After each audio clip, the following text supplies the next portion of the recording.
بسم اللہ الرحمن الرحیم۔ علمی و دعوتی خیانت اور فکر و تحریر پہ اس کے اثرات، اس سلسلے میں پچھلے درس میں جو باتیں آپ کے سامنے آئی ہیں اسی سے مزید متعلقہ باتیں آج کے اس دوسرے حلقے میں آپ کے سامنے پیش کرنا ہے۔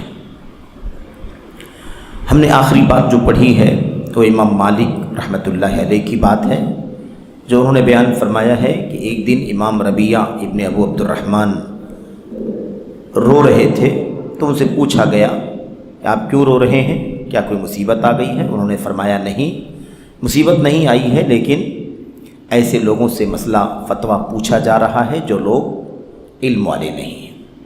تو اس سے اندازہ لگائیں کہ کس طرح سے امت کے ائمہ اسلاف کے، چوٹی کے ائمہ کے یہاں یہ مسئلہ اہم تھا، خطرناک تھا۔ فتویٰ جاہلوں سے پوچھا جانا، نااہلوں سے فتویٰ پوچھا جانا ایک مصیبت تھا ان کے یہاں۔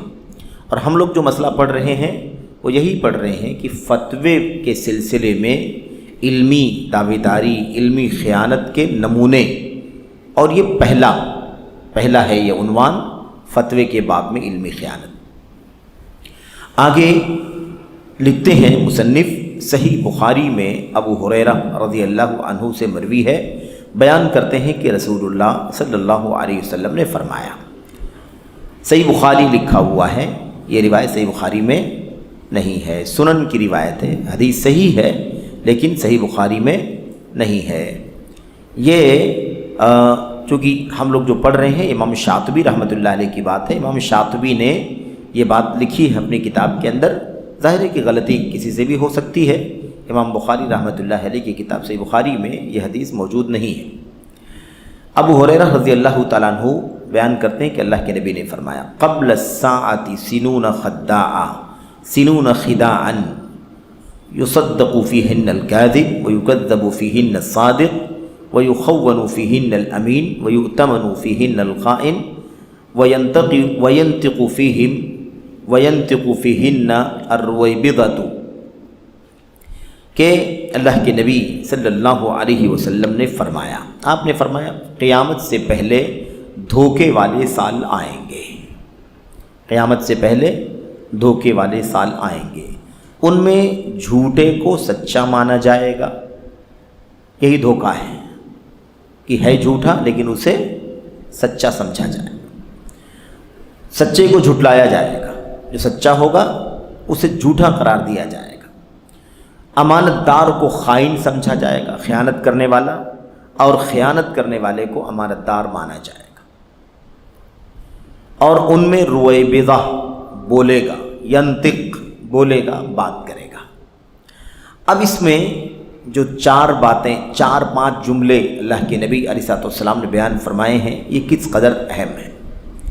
اس میں یہ جو پہلا جو جملہ ہے یہ سارے جملوں کا خلاصہ اور نچوڑ ہے، دھوکے والے سال آئیں گے، اور صاف کیا کہا، امانت دار کو خائن، خائن کو امانت دار، سچے کو جھوٹا، جھوٹے کو سچا۔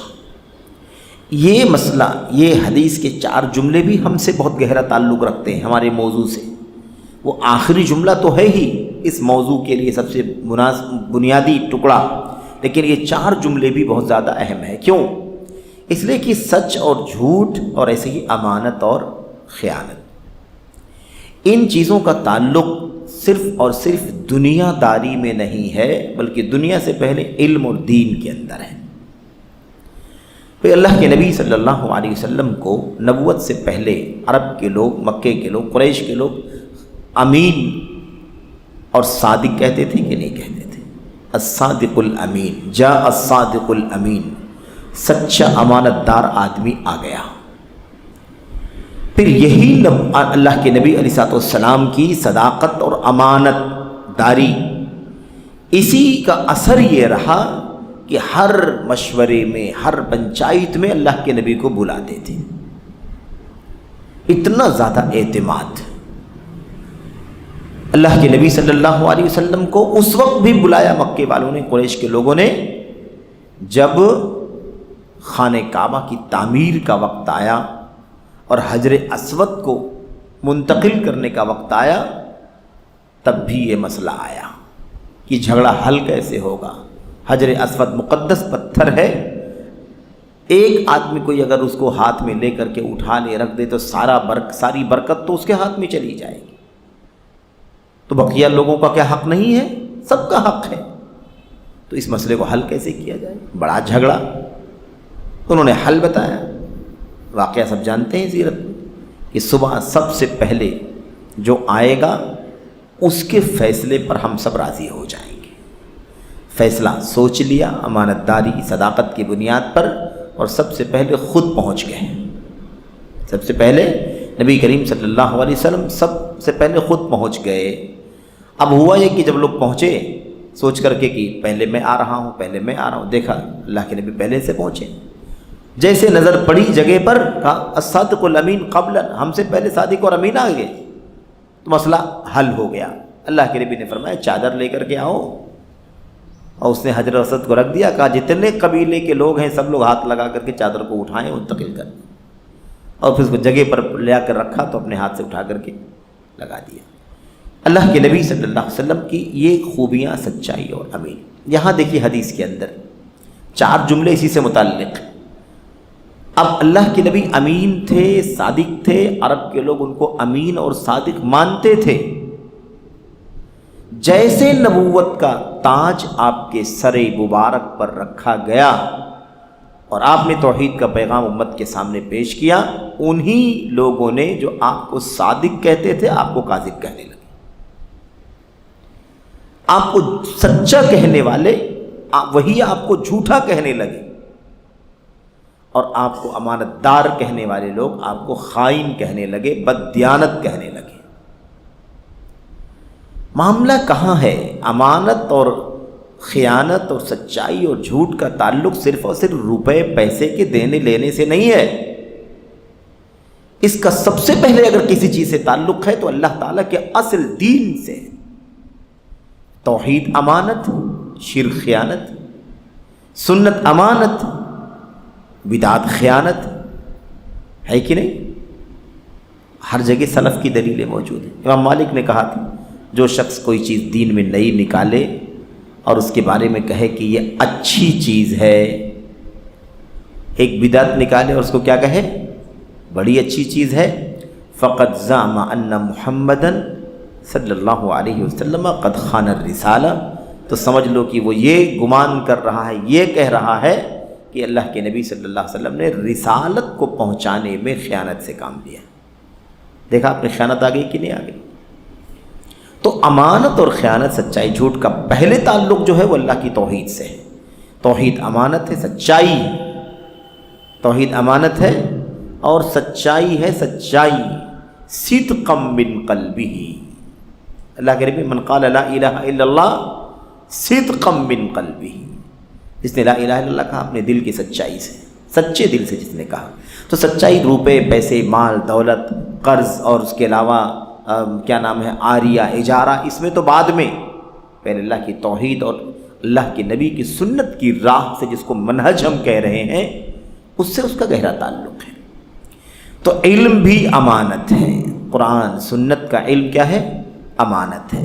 اس میں کسی بھی طرح کی خرد برد، کمی، غلط تفسیر، غلط تشریح یا اس کے معانی کو سلف امت کے سمجھنے کے مطابق سمجھنے کے بجائے عقل، ہوس، خواہشات، فرقہ بندی، ان تمام کے پیچھے چل کر کے الگ الگ ہدف اور ٹارگٹ پر زندگی گزارنے والے اور اس کے لیے کام کرنے والوں کو اور ان کی باتوں کی روشنی میں اگر اس کو برتنا شروع کر دیا جائے تو یہ امانت ہے اللہ تبارک و تعالیٰ کے، امانت میں خیانت ہے اللہ تبارک و تعالیٰ کے دین کی.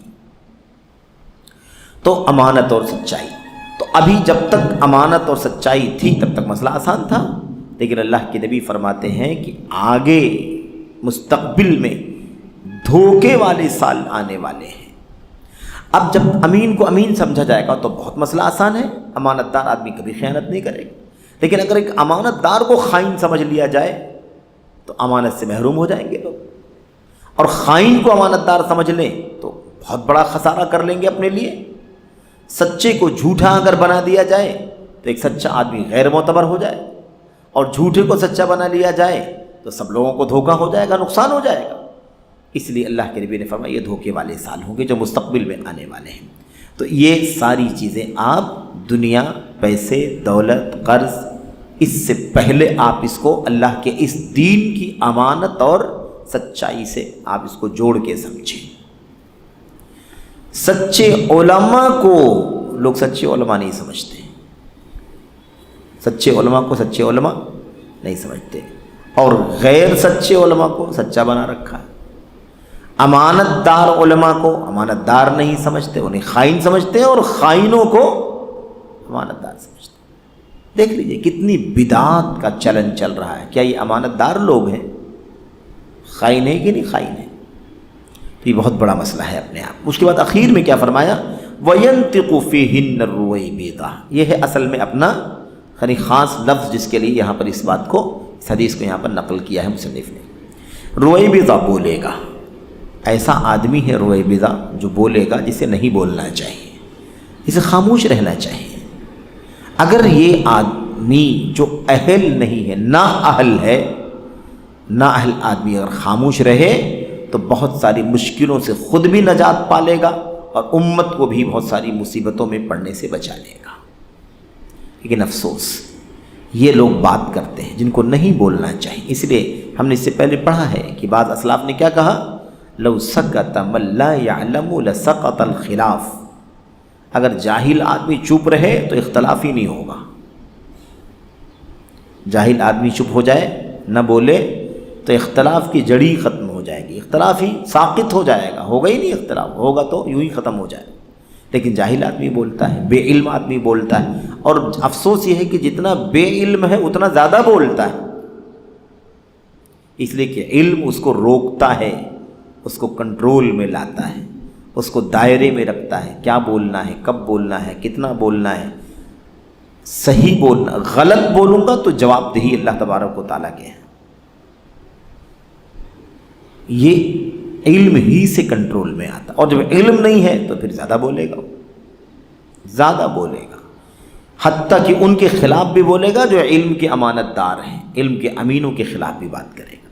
تو یہ چیز ہمیشہ سے رہی ہے۔ اسی لیے آپ دیکھیے کہ ہم نے اس سے پہلے غالباً ذکر کیا تھا کہ زاہد کوثری نے کتاب لکھی، اور کتاب میں 236 لوگوں سے زیادہ پر اس نے نقد کیا، جرح کیا،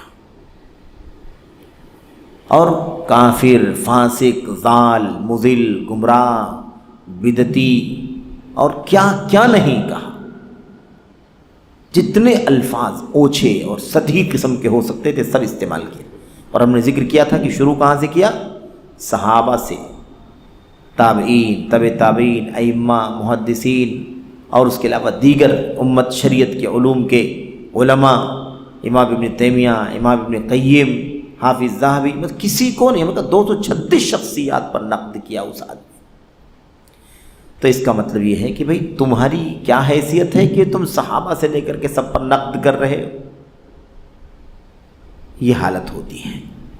اور اس شخص کی کتاب کی رد میں، تردید میں، وقت کے ایک چوٹی کے امام اور عالم، یمن کے امام اور محدث کہلائے جانے والے امام علامہ مقبل بن ہادی الوادعی الیمانی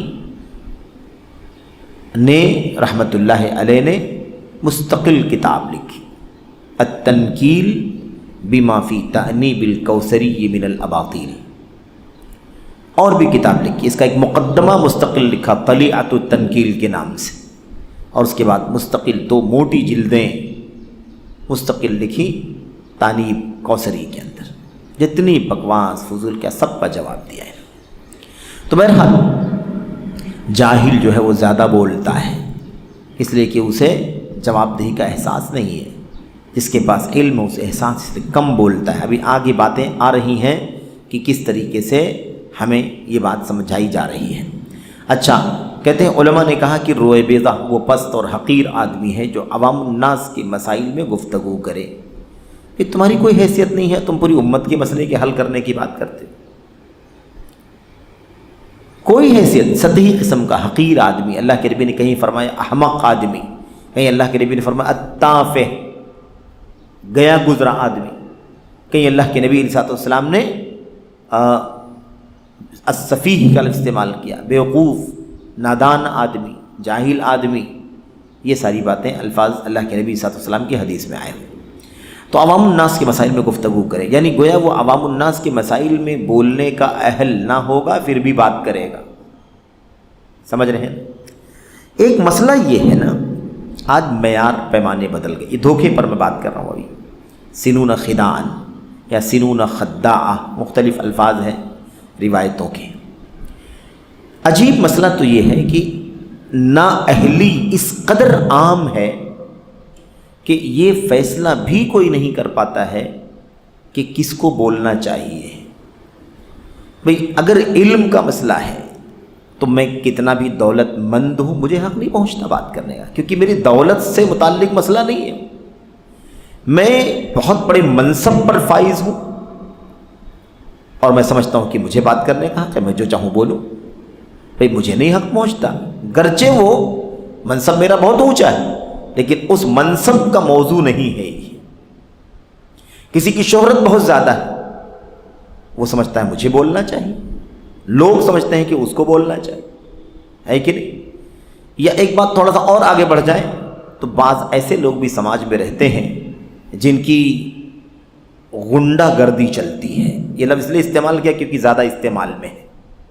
یعنی کیا مطلب؟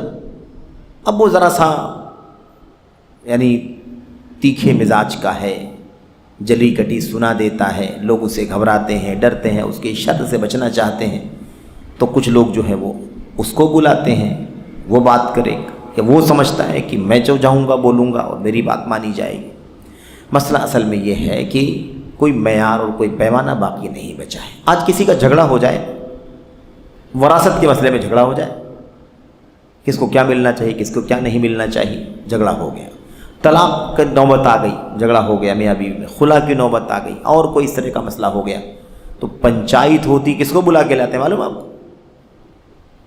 بھئی شریعت کے مسئلے میں فیصلہ کرنا ہے تو آپ کے عہدے کا کیا تعلق ہے یہاں، آپ کے پیسے کا کیا تعلق ہے یہاں، آپ کی شہرت کا کیا تعلق ہے یہاں، آپ کی طاقت اور قوت یا جو آپ کی دبنگئی ہے اس کی کیا ضرورت ہے یہاں.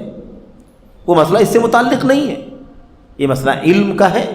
اس پنچایت میں صاحب علم کو بلاؤ، وہ بتائے کہ حلال حرام کیا ہے، وہ رہنمائی کرے. یہ دینی مسائل کی پنچایت میں بھی یہ نااہل لوگ گھسپیٹ کرتے ہیں. تو اللہ کے نبی کی حدیث میں ایک تو یہ کہ دھوکے والے سال، دوسرے یہ آخری جملہ روئے بیضا بولے گا. یہ سب روئے بیضا ہیں کیونکہ کیا الرجل التافہ ہے، معمولی آدمی، پست آدمی، احمق آدمی، ناسمجھ آدمی، دنیا میں کتنا بھی وہ دولت مند ہوگا لیکن دین و شریعت حلال و حرام میں امت کے لیے کسی مسئلے میں اسٹینڈ لینا ہے، موقف کیا ہونا چاہیے نہیں ہونا چاہیے. ISIS کا فتنہ آ گیا، داعش کا، کیا صحیح ہے کیا غلط ہے، ہر آدمی اپنی اپنی زبان کھول رہا ہے، قلم کھول رہا ہے.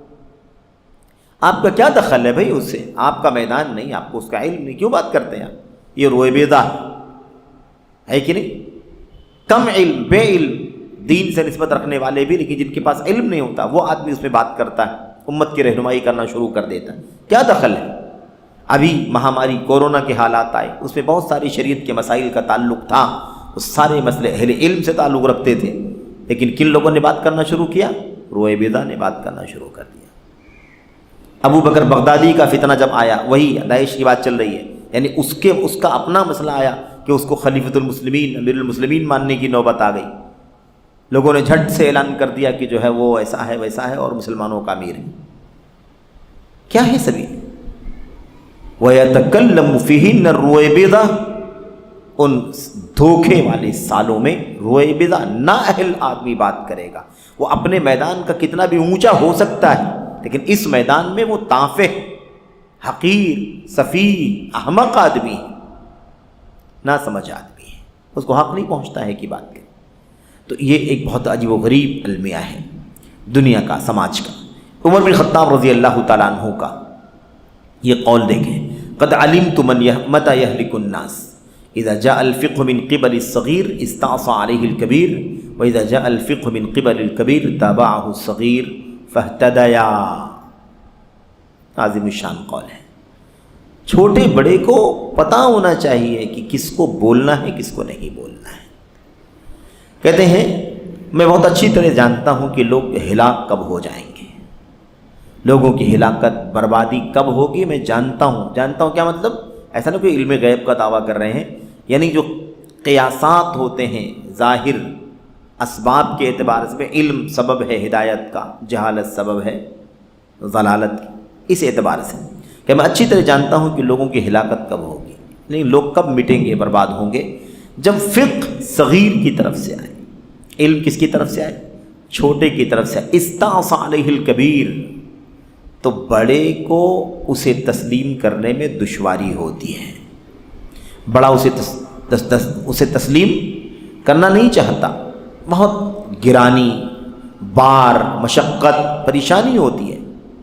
وَإِذَا جَاءَ الْفِقْهُ مِنْ قِبَلِ الْكَبِيرِ، اور جب علم فقہ یہ بڑے کی طرف سے آتا ہے، علم آتا ہے، فقہ آتی ہے، تو کیا ہوتا ہے؟ تابعہ الصغیر، تو چھوٹا اس کی پیروی کر لیتا ہے، فاہتدیا، تو دونوں کے دونوں ہدایت یافتہ ہو جاتے ہیں۔ یہ چھوٹا بڑا عمر کے حساب سے نہیں ہے، عمر کے حساب سے نہیں، علم کے حساب سے ہم پڑھ چکے ہیں تفصیل سے کہ چھوٹے کا مطلب عمر میں ہی چھوٹا نہیں ہے۔ اس میں کوئی شک نہیں کہ عمر کی کمی کے اعتبار سے جو تجربہ اور گہرائی اور ذہانت ہو، جو کیا نام ہے سنجیدگی ہونی چاہیے وہ نہیں رہتی ہے، وہ اپنی جگہ مسلم ہے، لیکن کسی مسئلے کی بابت علم ہونا یہ کافی ہے۔ ضروری ہے کہ وہ علم صحیح علم ہو، جس کے پاس ہو وہ صاحب علم مانا جائے گا، لیکن بقیہ چیزوں میں اس کا اعتبار نہیں ہوگا، اس کی سنجیدگی نہیں ہے، اس کے ہاں گرمی ہے، حدت ہے، شدت ہے نا، ایموشن ہے، جذباتیت ہے، نہ جانے کیا کیا، وہ اپنی طبیعت سے اپنی عمر سے مغلوب ہو کر کے بولتا اور لکھتا ہے۔ اس لیے صاف کہتے ہیں کہ مجھے خوب معلوم ہے کہ لوگ کب ہلاک ہوتے ہیں، جب علم چھوٹے کی طرف سے آئے اور بڑے کے لیے گرانی اور مشقت کا باعث ہو تو بگاڑ پیدا ہوتا ہے، اور جب علم بڑے کی طرف سے آئے اور چھوٹا اس کی پیروی کر لے تو دونوں ہدایت یاب ہو جاتے ہیں۔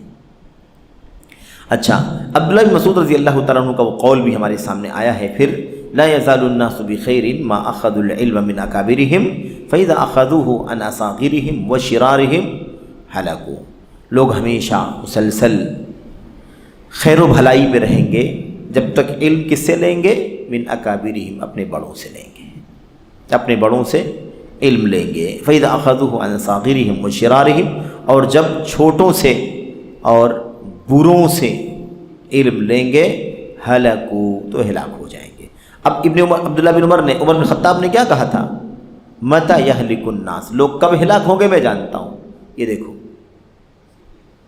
صحابی، دوسرا صحابی، تیسرا، ایک ہی روشنی سے سب نکلے ہیں نا، اس لیے کوئی فرق دکھائی نہیں دے رہا، کوئی ایک ہی طاق کا چراغ ہے جس سے سب کو روشنی ملی ہے، نور نبوت۔ نور نبوت کا مطلب غلط نہیں سمجھ لینا کہ مطلب اللہ کے نبی نور سے ہیں، نور نبوت کا مطلب نبوت جو اللہ کی طرف سے دی گئی، وہ علم جو ہے نا، نبوت ملنے کے بعد جو اللہ وحی کا علم عطا فرماتا، اس کی روشنی، قرآن کی روشنی، سنت کی روشنی۔ تو ایسے توارد ہے کہ ایک صحابی کچھ بولتا ہے، دوسرے صحابی کی جب ہم بات سنتے ہیں، پڑھتے ہیں، تو وہ بھی انہی الفاظ، انہی جملوں کو، اسی کی تعبیر کو کھول کر کے بیان کرتا ہے، کیونکہ کیونکہ عمر بن خطاب رضی اللہ تعالیٰ عنہ جہاں سے تربیت یافتہ تھے، وہیں سے ابن مسعود رضی اللہ تعالیٰ عنہ بھی تربیت یافتہ تھے۔ اب انہوں نے کہا کہ میں ہلاکت کب ہوگی لوگوں کی میں جانتا ہوں، ایسا ایسا کرتے ہیں تو ہلاکت ہوتی ہے۔ ابن مسعود صاف صاف کہتے ہیں کہ جب یہ اپنے بڑوں کو، امانت داروں کو چھوڑ دیں گے، علم حاصل نہیں کریں گے تو ہلاک ہو جائیں گے۔ صاف صاف دونوں کی باتیں ایک جیسی ہیں۔ علماء کا اس بارے میں اختلاف ہے کہ عمر رضی اللہ تعالیٰ عنہ کا صغار یعنی چھوٹوں سے کیا مراد ہے، عمر رضی اللہ تعالیٰ عنہ کا صغار سے کیا مراد ہے؟ چنانچہ عبداللہ ابن المبارک رحمہ اللہ نے فرمایا اس سے مراد اہل بدعت ہیں، اس سے مراد اہل بدعت ہیں۔ یہ بات حقیقت کے مطابق ہے، کیونکہ اہل بدعت علم میں بہت چھوٹے ہوتے ہیں، علم میں بہت چھوٹے ہوتے ہیں اور اسی لیے وہ بدعتی بن گئے۔ تو بدعتی بننے سے بچنے کے لیے علم بڑھانے کی ضرورت ہے، اور علم کم ہوگا، علم کی مجلسوں میں کم بیٹھیں گے تو بدعات، خرافات، نفسانی خواہشات یہ ہم پر ضرور حملہ کریں گی۔ اس لیے اس سے نجات پانے کے لیے ہمیں کیا کرنا ہے؟ ہمیں علم دین کی مجلسوں کے قلعے میں بند کر لینا ہے تاکہ پورے طور پر سیف اور سیکیور ہو جائیں اور کسی بھی طرح سے خطرہ باقی نہ رہے۔ علامہ باجی یا ابو الولید باجی رحمۃ اللہ علیہ ہیں، کیا فرماتے ہیں؟ اس بات کا بھی احتمال ہے کہ اصاغر سے مراد وہ لوگ ہوں جن کے پاس علم نہیں ہے۔ بلا شبہ ہم لوگ پڑھ چکے نا کہ علم رہے تو بدعتیں ختم ہوتی ہیں، علم نہ رہے تو بدعتیں بڑھتی ہیں، جنم لیتی ہیں اور بڑھتی ہیں۔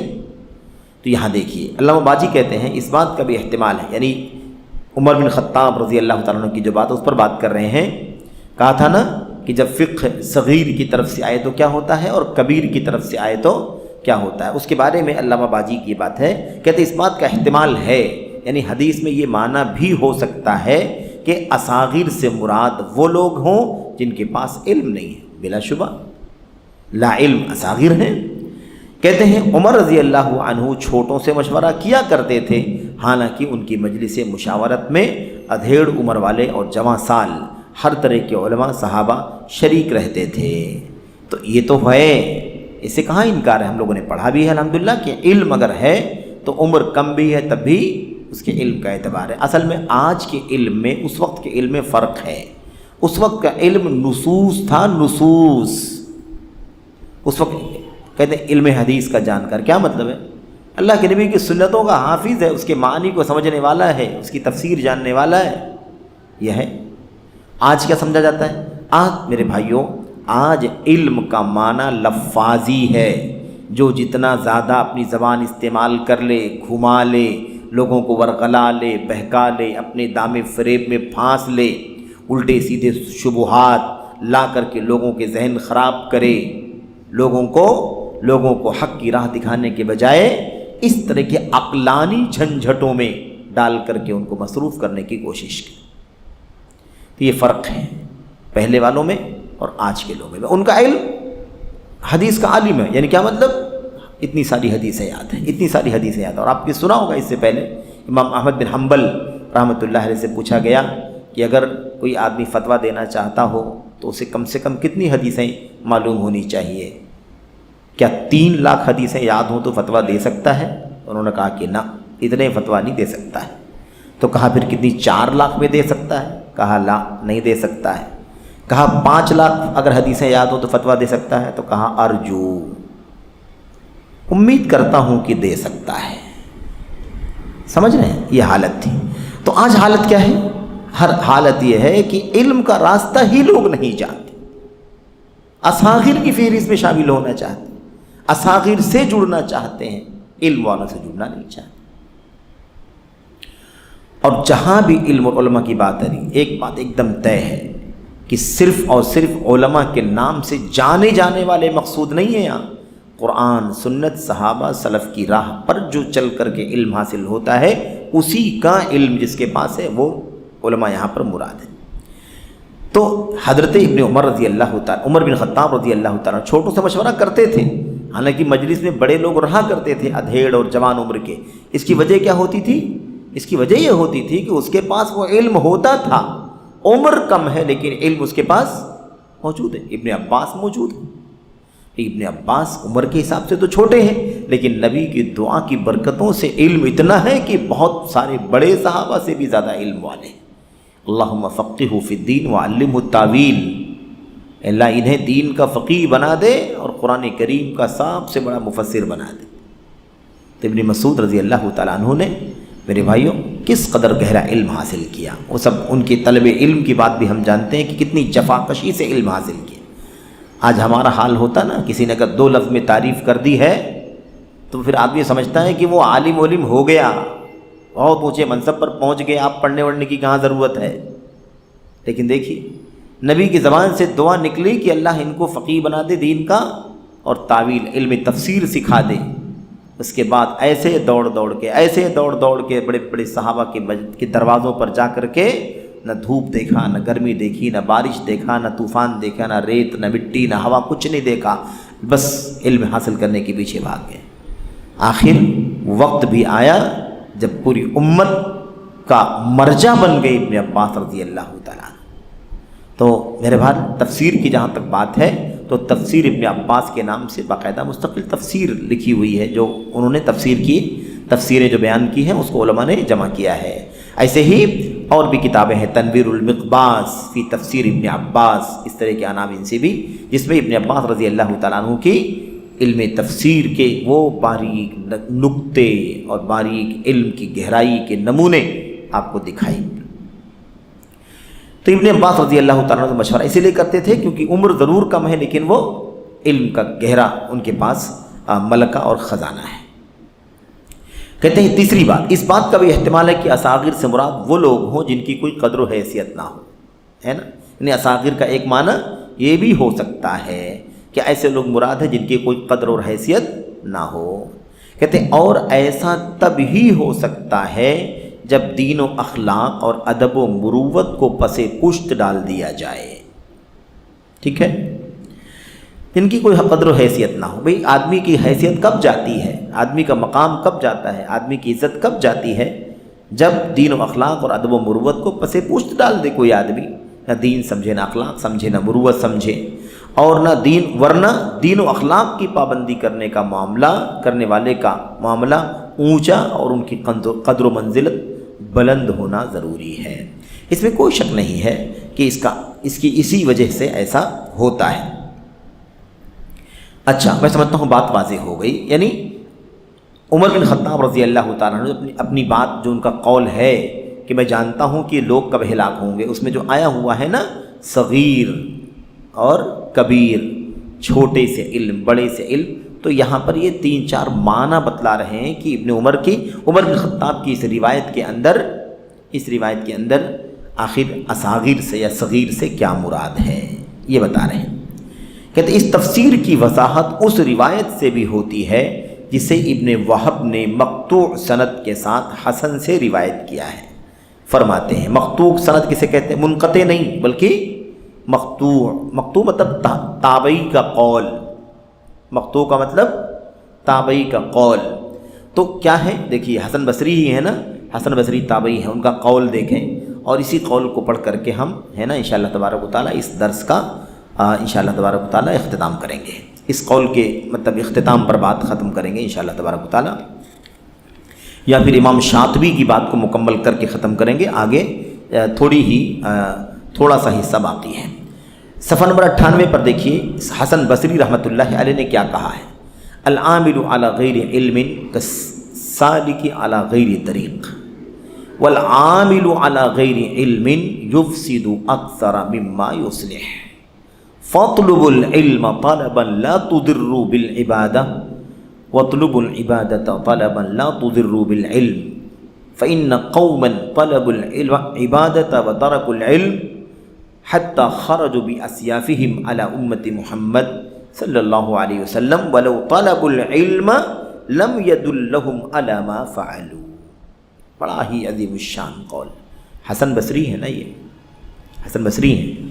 کیا کہا تھا انہوں نے تو کہا تھا نا کہ گہرے علم والے فتنوں کو آنے سے پہلے بھانپ لیتے ہیں، اور جو لوگ اس مقام پر نہیں ہوتے فتنہ آتا ہے، لپیٹ میں لے لیتا ہے اور چلا جاتا ہے، تب پتہ چلتا ہے کہ فتنہ آیا اور دین و ایمان لے گیا۔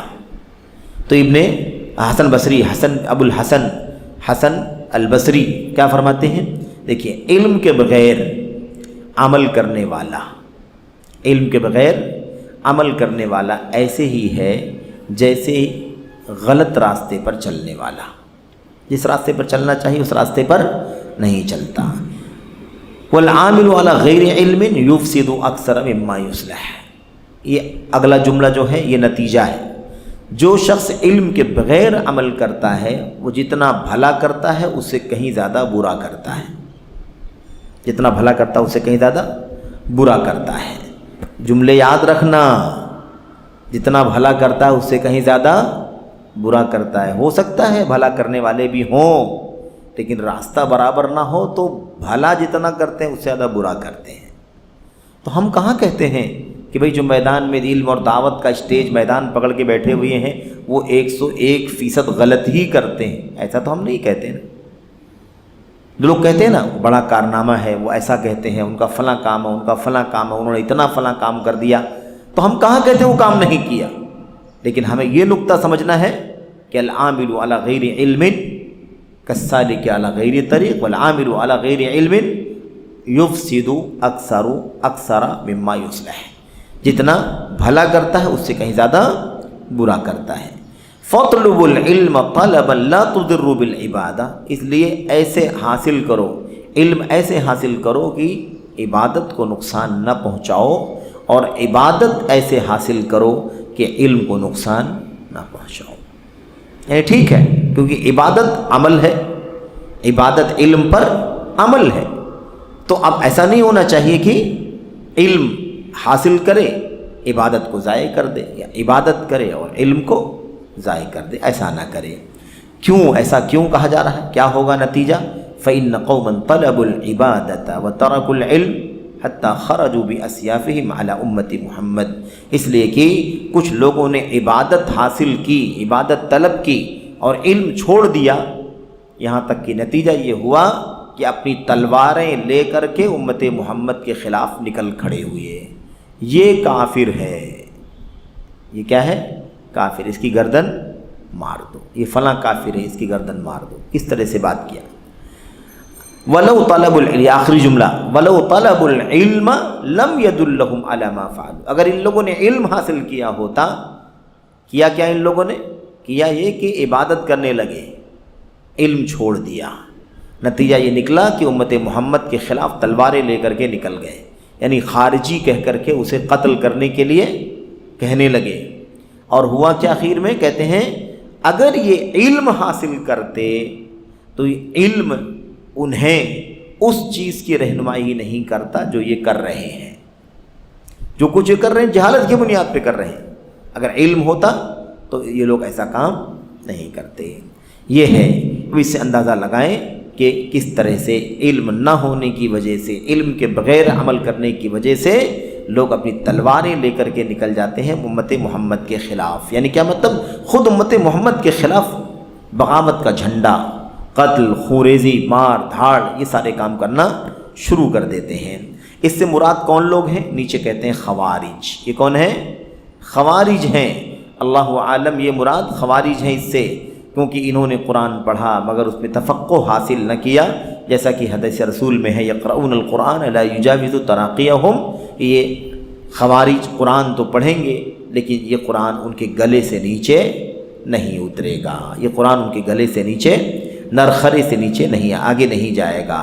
تو پتہ یہ چلا کہ خوارج کا طریقہ یہی تھا، بڑے عبادت گزار، پیشانی پر سجدے کا نشان، ہاتھوں پر پیروں پر گھٹے پڑے ہوئے، لیکن ہوا کیا؟ ہوا یہ کہ علم حاصل نہیں کیا، عبادت خوب کرتے رہے بغیر علم کے، اور اس کا نتیجہ یہ ہوا کہ یہ گمراہ ہو گئے اور لوگوں کو گمراہ کرنے کا سبب بھی بن گئے۔ اس کے بعد مکحول شامی سے مروی ہے، انہوں نے فرمایا تفقہ الرعاء فساد الدین و تفقہ السفلۃ فساد الدنیا، کہتے ہیں نادان اور کم عمر لڑکوں کے علم سیکھنے میں دین کا بگاڑ ہے۔ کم عمر لڑکوں کے علم سیکھنے میں دین کا بگاڑ ہے، یعنی نادان ہوں، کم سمجھ ہوں، جذباتی ہوں، اور وہ علم دین سیکھیں گے تو دین بگاڑیں گے، اور پست لوگوں کے علم سیکھنے میں دنیا کی بربادی ہے۔ یہ ہے مسئلہ۔ لیکن علم سیکھنے سے بربادی آتی ہے یا آبادی آتی ہے؟ معنی کیا ہے اس حدیث کا؟ اس جملے کا معنی کیا ہے مکحول شامی کا؟ ان کی بات کا مطلب یہ ہے، اچھا ابھی یہ جو ہے نا رعا یہ لفظ، اس کا آگے ذکر تفصیل سے آئے گا، نبتیوں کا ذکر بھی ہم لوگوں نے پڑھا تھا۔ اصل میں معاملہ ان کا کیا ہے؟ معاملہ یہ ہے کہ عام طور پر اس طبقے کے لوگ ہیں، اچھا پڑھ لیں، ہم لوگ پڑھ لیتے ہیں آگے والا تو بات واضح ہو جائے گی۔ دونوں الرعاء کون ہے اور ایسے ہی نبطی کون ہے۔ ترجمہ یہ مضمون یاد رکھیے۔ فریابی نے فرمایا سفیان ثوری رحمہ اللہ جب ان نبطیوں کو علم لکھتے ہوئے دیکھتے تو ان کے چہرے کی رنگت بدل جاتی۔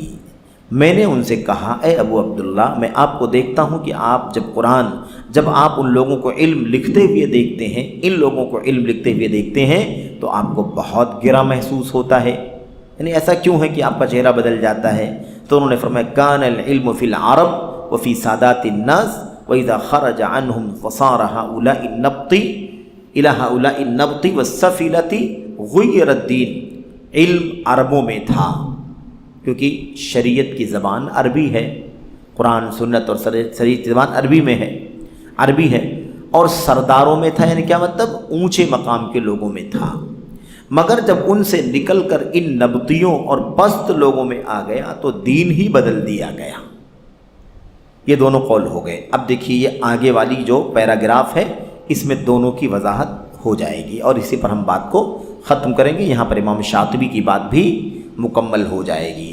کہتے ہیں ان آثار کو بھی جب مذکورہ تفسیر پر محمول کیا جائے گا تو وہ درست اور صحیح ہوں گے۔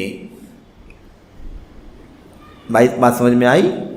ان آثار کو جب مذکورہ تفسیر پر محمول کیا جائے گا تو وہ درست اور صحیح ہوں گے، یعنی یہ جو ہم آثار پڑھ رہے ہیں یہ اسی معنی میں ہے جو اس سے پہلے ہم لوگوں نے پڑھا کہ صغیر سے مراد، اصاغر سے مراد کم علم لوگ ہیں، نا سمجھ لوگ ہیں، اور اس طرح کے ہے نا پست قسم کے لوگ ہیں۔ رویبضہ کا جو معنی ہے اس کی بھی وضاحت یہاں پر ہو رہی ہے۔ کہتے ہیں صاف صاف کہ ان آثار کو بھی جب مذکورہ تفسیر پر محمول کیا جائے گا تو وہ درست اور صحیح ہوں گے، کیونکہ بظاہر سب ایک دوسرے کے مشابہ اور باہم ملتے جلتے ہیں، اور شاید اگر آپ اہل کلام یعنی عقل پرست بدعتیوں کا یہی جملہ دیکھنے کا ہے، یہی ہے دونوں کا معنی۔ کہا نا کہ جب تک علم عربوں میں تھا تو اونچا تھا، سرداروں میں تھا تو اونچا تھا، جب یہ نبطیوں میں آیا تو یہ تباہ ہو گیا اور ضائع ہو گیا۔ تو صاف صاف کہتے ہیں یہ جملہ، کہتے ہیں کہ شاید اگر آپ اہل کلام یعنی عقل پرست بدعتیوں کا یا ان میں سے اکثریت کا جائزہ لیں گے تو انہیں مختلف قوموں کے قیدیوں اور غلاموں میں سے پائیں گے۔ دیکھا آپ نے یہ جو کہا نا کہ رعاع یعنی کیا مطلب نادان اور کم عمر لڑکے کہ علم سیکھنے میں دین کا بگاڑ ہے۔ یہ کون لوگ تھے جن کے بارے میں یہ بات آئی ہوئی ہے؟ یہ یہی لوگ ہیں جو کیا تھے؟ قیدی اور غلام۔ اس زمانے میں غلام تھے، غلاموں کی زندگی آزادانہ ہوتی تھی، جو چاہیں وہ کرتے تھے، آزاد تھے، اور کیا نام ہے قیدی جو قیدوں کے اندر، جیلوں کے اندر بند تھے۔ سمجھ رہے؟ تو یہ جن کی بات کہی جا رہی ہے کہ ان لوگوں کا دین سیکھنا، رعاع کا دین سیکھنا، اس سے دین بگڑے گا، اور سفلہ پست قسم کے لوگوں سے علم حاصل کرنے کا نتیجہ کیا ہوگا؟ دنیا بگڑ جائے گی۔ تو اس سے مراد کون ہے؟ قیدی اور غلام، قیدی اور غلام اصل کے اعتبار سے۔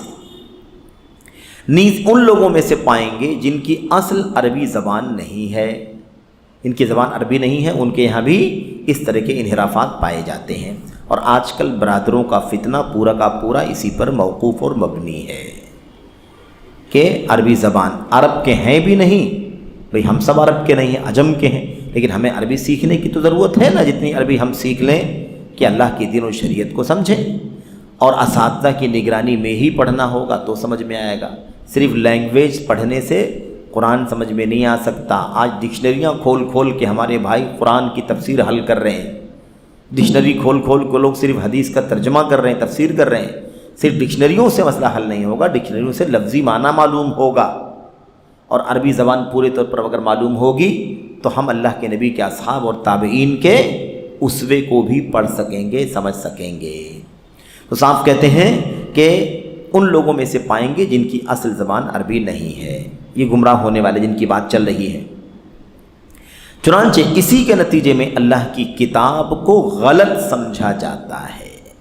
بھئی جب علم نہیں رہے گا عربی زبان کا، اور کیا نام ہے، یا تو آدمی کی اصل زبان ہی عربی ہو یا پھر عربی کا علم حاصل کیا ہوا ہو، تو عربی زبان کے مدد سے وہ اللہ کے دین کو سمجھ سکتا ہے۔ کہتے ہیں اسی کے نتیجے میں اللہ کی کتاب کو غلط سمجھا جاتا ہے۔ جب عربی زبان صحیح معنوں میں نہیں معلوم ہے، تفسیر تشریح نہیں معلوم ہے، تو آپ کو لگے گا کہ یہ بات ہمارے خلاف جا رہی ہے، قرآن کی یہ بات ہمارے خلاف جا رہی ہے، قرآن کی آیت کا فلاں معنی ہے، قرآن کی آیت کا فلاں معنی ہے۔ سمجھ رہے ہیں؟ یہ ہے سب سے بنیادی مسئلہ کہ اللہ کی کتاب کو غلط سمجھا جائے گا۔ جیسے مقاصد شریعت کا علم نہ رکھنے والا اس حقیقت کے خلاف سمجھتا ہے۔ مقاصد شریعت کا علم، شریعت کے مقاصد کا علم، بھائی شریعت کس مقصد سے کون سا حکم دیتی ہے، کون سا مقصد، کس مقصد سے کون سا علم اٹھاتی ہے، یعنی علم اٹھایا بھی گیا نا، ناسخ منسوخ ہوا۔ تو اس میں اصل میں یہ جو بنیادی مسئلہ ہے کہ مقاصد شریعت کا علم، اس میں دائرہ بندی ضروری ہے، حد بندی ضروری ہے۔